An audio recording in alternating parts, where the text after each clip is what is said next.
Hello Radhika, और बता कैसी है? मैं ठीक हूँ, तू बता। सच कितने दिनों बाद मिल रहे हैं। हाँ, कॉलेज के खत्म होने के बाद तो हमारा मिलना ही नहीं हुआ। वैसे आजकल कहाँ रह रही है? वो मेरे हस्बैंड का ट्रांसफर हुआ है तो अब मैं इसी एरिया में रहती हूँ। वो सामने जो कॉलोनी है ना, वही मेरा घर है। चल मैं तुझे अपना घर दिखाती हूँ। सामने ए ब्लॉक में? वहां तो मेरा भी घर, मतलब मेरी कोठी है वहां पर। चल ठीक है, आज मैं तेरे घर चलती हूँ, फिर कल तू मेरे घर आना। ठीक है चल, हम दोनों बहुत सारी बातें करेंगे। अंकिता और राधिका कॉलेज की फ्रेंड्स थी। शादी के बाद पहली बार वो दोनों एक दूसरे से मिल रही थी। अंकिता की शादी एक अमीर घर में हुई थी और राधिका एक साधारण परिवार में शादी होकर आई थी। अंकिता इस बारे में नहीं जानती थी। वो जब राधिका के घर गई तो राधिका के घर को देखकर वो मुंह बनाने लगी। ये लो अंकिता, चाय पियो। राधिका, कप अच्छे से धोए है ना, क्योंकि मुझे बहुत साफ सफाई से रहने की आदत है। तुम्हारा ये घर देखकर मुझे बहुत अजीब लग रहा है। तुमने शादी किससे की है? नाम क्या है और काम क्या करता है? अंकिता, तुम मेरे हस्बैंड को जानती हो? मैं जानती हूँ। कौन है तुम्हारा हस्बैंड? सौरभ। मैंने सौरभ से शादी की है। सौरभ से? अच्छा, चलो मैंने तो उसे ठुकरा दिया था, वो मेरी स्टेटस का नहीं था। खैर मैं चलती हूँ, मेरे हस्बैंड आने वाले होंगे। और कल तुम आ रही हो ना मेरे घर? हाँ हाँ, मैं आ जाऊंगी। अंकिता अभी जाने ही लगती है कि सौरभ आ जाता है। अंकिता को देखकर वो चौंक जाता है। अंकिता, तुम और यहाँ? सौरभ, कैसे हो? बहुत दिनों बाद मिलना हुआ। हाँ, मुझे अभी पता चला कि राधिका ने तुमसे शादी की है। और कैसे हो? हम दोनों रास्ते में ही मिले। राधिका मुझे यहाँ ले आई और मुझे तभी तुम्हारे बारे में पता चला। अच्छा चलती हूँ, आना कभी राधिका के साथ। अब हाँ, जरूर, बाय। राधिका, तुम जानती हो अंकिता कैसी है? इसे अपने पैसे पर बहुत घमंड है। तुम इसके साथ बात नहीं करो तो। सौरभ, वो कॉलेज की बात थी, अब समय बदल गया है। अब हम दोनों शादीशुदा हैं। वो जानती है, उसकी अपनी लाइफ है और मेरी अपनी, इसलिए तुम टेंशन मत लो। तुम बैठो, मैं तुम्हारे लिए भी चाय बना कर लाती हूँ। अगले दिन राधिका अंकिता के घर जाती है। राधिका, आओ, मैं तुम्हारा ही वेट कर रही थी। ये देखो, इस करवा चौथ के लिए मैंने ये साड़ी मंगवाई है, पूरे 5 लाख की है। वैसे मैं तुम्हें क्यों दिखा रही हूँ? तुम्हारी तो इतनी हैसियत ही नहीं है कि तुम इतनी महंगी साड़ी खरीद सको। तुम क्या पहन रही हो इस करवा चौथ पर? मैं कुछ भी पहन लूंगी। वैसे सौरभ मेरे लिए एक साड़ी लाए थे, सोच रही हूँ उसे ही तैयार करवा लूं। अच्छा, मेरे तो हस्बैंड को इतना टाइम ही नहीं होता।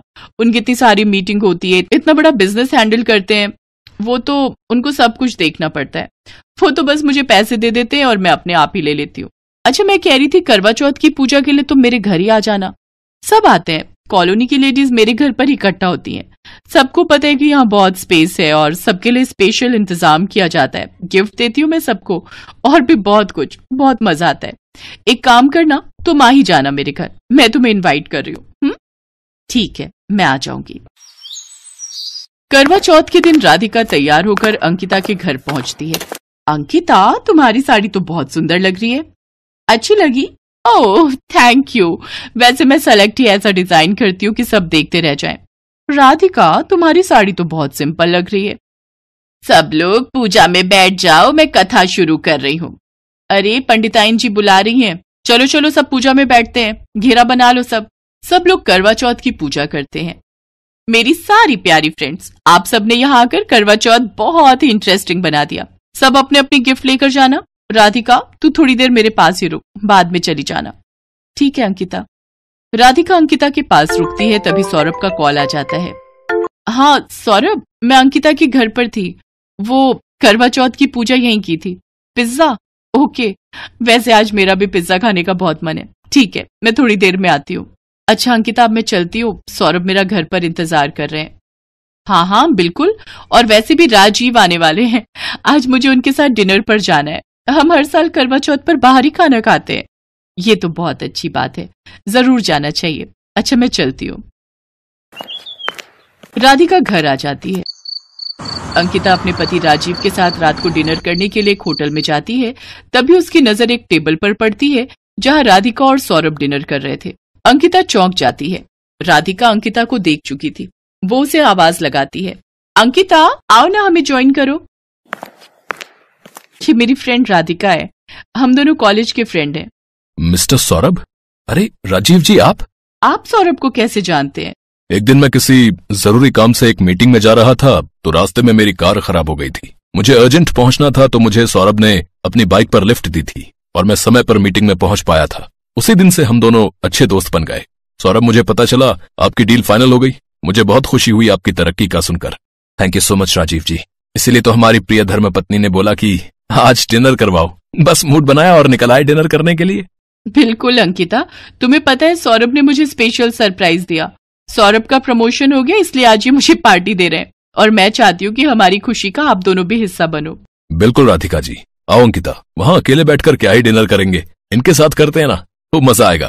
ठीक है, जैसी आपकी मर्जी। अंकिता चुप थी क्योंकि वो जिस घमंड में जी रही थी आज वो घमंड चूर चूर हो गया था।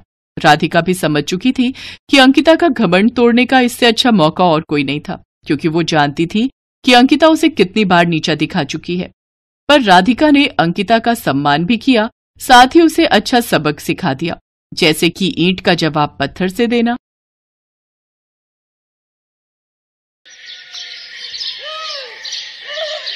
सौम्या ने किराए का फ्लैट 2 दिन पहले ही बदला था। वो अपने पति को लंच बॉक्स पकड़ाकर वापस घर में जा ही रही थी कि अचानक उसने देखा एक महिला गाड़ी में से उतर रही है। मोनिका, पहचाना? मैं सौम्या। याद आया? सौम्या, अच्छा हाँ याद आया। हम दोनों एक ही क्लास में पढ़ते थे। और बताओ कैसी हो? और पहले तो तुम्हें कभी नहीं देखा। हाँ, वो मेरे हस्बैंड की नौकरी की वजह से हमने ये फ्लैट किराए पर लिया है। अभी 2 दिन पहले ही आए हैं। मुझे ये तो पता था कि तुम्हारी शादी भी इंदौर में ही हुई है, पर हम इतने पास में रहेंगे ये नहीं पता था। अच्छा, तुझे वो स्वीटी याद है जो हमारे समोसे खा जाती? अच्छा चलो मिलते हैं फिर। वो मुझे एसी में रहने की आदत है तो सड़क पर इतनी देर खड़ी नहीं होती। चल ठीक है, फिर आराम से बात करेंगे। मोनिका और सौम्या स्कूल में साथ पढ़ती थी, पर मोनिका को अपनी अमीरी का शुरू से ही घमंड रहा और अब तो उसकी ससुराल भी पैसे वाली थी। एक दिन, जी मुझे मोनिका से मिलना है।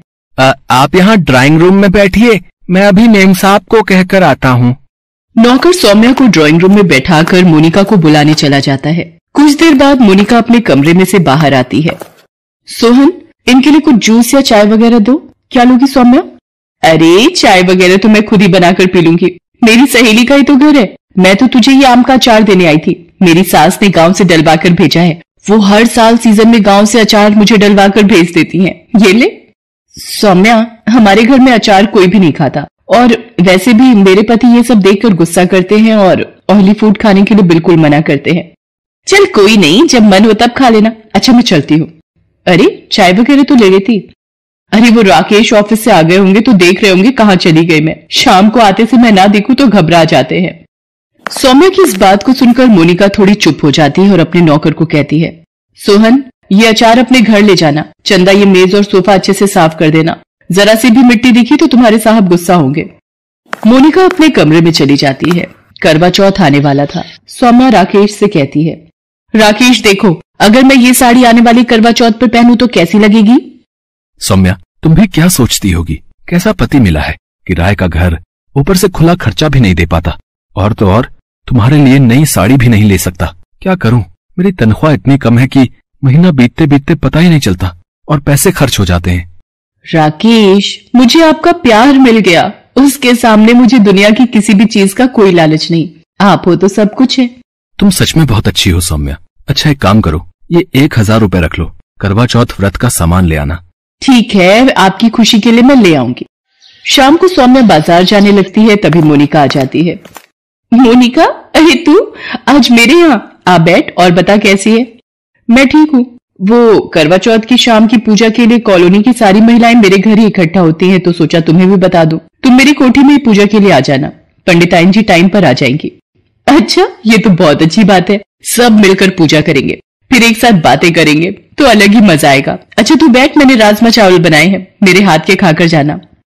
नहीं, मैं डाइट प्लान से ही चलती हूँ। अभी मुझे घर जाकर एक्सरसाइज भी करनी है, मेरी ट्रेनर आ गई होगी।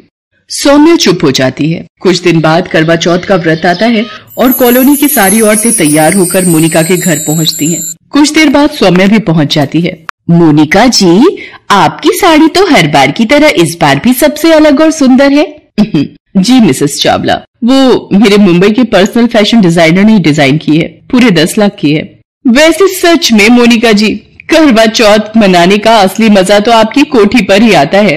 मोनिका, तू तो सच में बहुत सुंदर लग रही है, और तेरी डिजाइनर मेहंदी भी। पूरे 25,000 रुपए दिए इस मेहंदी के मैंने। आज तो सच में विवेक जी तेरे ऊपर लट्टू हो ही जाएंगे। सौम्या की बात सुनकर मोनिका बात को काट देती है और तभी पंडिताइन भी आ जाती हैं और सब औरतें गोल घेरा बनाकर बैठ जाती हैं और कथा सुनने लगती हैं। इस तरह पूजा समाप्त होती है। सभी औरतें अपने अपने घर चली जाती हैं। सौम्या भी अपने घर आ जाती है और रात में चंद्रमा निकलने का इंतजार करने लगती है। चंद्रमा निकलने में अभी वक्त था। सौम्या राकेश को बार बार छत पर चंद्रमा देखने के लिए भेज रही थी। उसी बीच सौम्या ने मोनिका को फोन मिलाया। हाँ सौम्या, बोलो क्या काम है? और विवेक जी तो आ गए होंगे, अब बस कुछ ही देर में चंद्रमा निकलने वाला है। मेरा तो प्यास के मारे गला सूख रहा है। तू भी मेरी छत पर ही आ जा, हम साथ में मिलकर पूजा करेंगे। नहीं सौम्या, अभी विवेक आए नहीं है, उन्हें कुछ जरूरी काम है, इसलिए वो अभी ऑफिस में ही है। तू चिंता मत कर, आ जाएंगे। और उन्हें भी पता है कि आज करवा चौथ है और तूने उनके लिए व्रत रखा है, इसलिए उन्हें भी तेरी चिंता होगी, तू परेशान मत हो। कुछ देर बाद चांद निकल आता है और सौम्या चंद्रमा की पूजा करती है और राकेश के हाथों से पानी पीकर अपना व्रत खोलती है। कुछ देर बाद वो राकेश से कहती है, राकेश, ये पूरी और छोले की सब्जी मैं मोनिका को देकर आती हूँ। अब जब बराबरी में ही रहते हैं तो एक दूसरे का साथ निभाना अच्छा लगता है। अरे कोठी में ये अंधेरा क्यों है और कोई नौकर चाकर भी नजर नहीं आ रहे? मोनिका, कहाँ पर हो? कहीं बाहर तो नहीं गए हैं? पर गेट तो खुला हुआ है। मोनिका, अरे ये तो बेहोश है। अरे ये जमीन पर कैसे गिरी? सौम्या राकेश को बुलाती है। वो डॉक्टर को लेकर आता है। तब तक मोनिका थोड़ा होश में आ जाती है। देखिए, इन्हें जल्दी ही कुछ लिक्विड देना होगा। पानी की कमी से तबीयत और खराब हो जाएगी। मोनिका, 2 घूंट पानी के ले ले, नहीं तो तेरी तबीयत बिगड़ जाएगी। नहीं, जब तक विवेक अपने हाथ से पानी नहीं पिलाएंगे मैं अपना व्रत नहीं खोलूंगी। अच्छा, मैं चलता हूँ। आप कोशिश कीजिए कि ये कुछ लिक्विड पानी या जूस पी लें, उससे ही तबीयत में सुधार आएगा। तो मैं दोबारा आ जाऊंगा। पता नहीं, विवेक का फोन भी नहीं मिल रहा है। मैंने बहुत बार ट्राई किया है। आज त्योहार की वजह से सारे नौकर भी जल्दी घर चले गए हैं। पता नहीं चक्कर कैसे आ गया। एक काम कर, मुझे विवेक जी के ऑफिस का पता दे, राकेश उनको जाकर ले आएंगे। बस तू अपना मन शांत रख, सब ठीक हो जाएगा। राकेश, आप विवेक जी के ऑफिस चले जाओ। राकेश अपनी मोटरसाइकिल पर विवेक के ऑफिस जाता है और वहां जाकर उसे सारी बात बताता है। विवेक एक मीटिंग में व्यस्त था, इसलिए उसका फोन ऑफ था। कुछ देर बाद विवेक घर पहुंचता है। आई एम सॉरी मोनिका, मैं भूल गया था। आज तुमने मेरे लिए करवा चौथ का व्रत रखा है और तुम सुबह से भूखी प्यासी मेरी राह देख रही हो। राकेश कुछ देर और मुझे लेने ना आता तो मैं पता नहीं कितने घंटे और ऑफिस में काम करने में बिजी रहता। मोनिका, चलो अब सबसे पहले चंद्रमा की पूजा कर लो और विवेक जी के हाथ से पानी पी लो, ताकि तुम भी पानी और जूस पी सको। मोनिका चंद्रमा की पूजा करती है और विवेक के हाथों से पानी पीती है। उसके बाद सौम्या उसके लिए जूस लेकर आती है। सौम्या, तुम सच में बहुत अच्छी हो। मैंने ही तुम्हें समझने में गलती की। तुम्हारा दिल सच में बहुत बड़ा है। आपका भी बहुत बहुत धन्यवाद राकेश जी, आपने मेरे लिए इतना कुछ किया। सच में हमें तो आपको धन्यवाद देना चाहिए। आप जैसे इतने अच्छे पड़ोसी हमें मिले हैं, ये तो हमारा सौभाग्य है।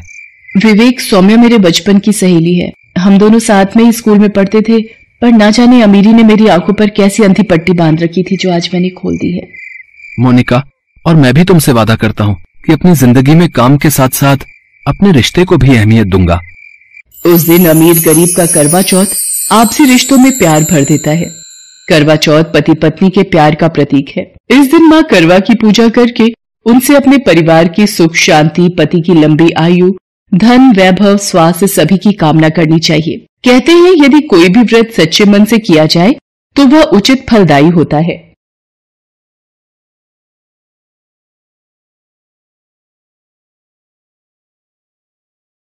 Best buddies. Hello friends. Thanks for watching this video. अगर आपको ये वीडियो पसंद आया है तो प्लीज लाइक, सब्सक्राइब, कमेंट्स करें इस वीडियो पर और हाँ, शेयर करना भी ना भूलें। और भी मजेदार वीडियो देखने के लिए नीचे दिए गए बेल आइकॉन को दबाएं। देखते रहिए बेस्ट बडीज।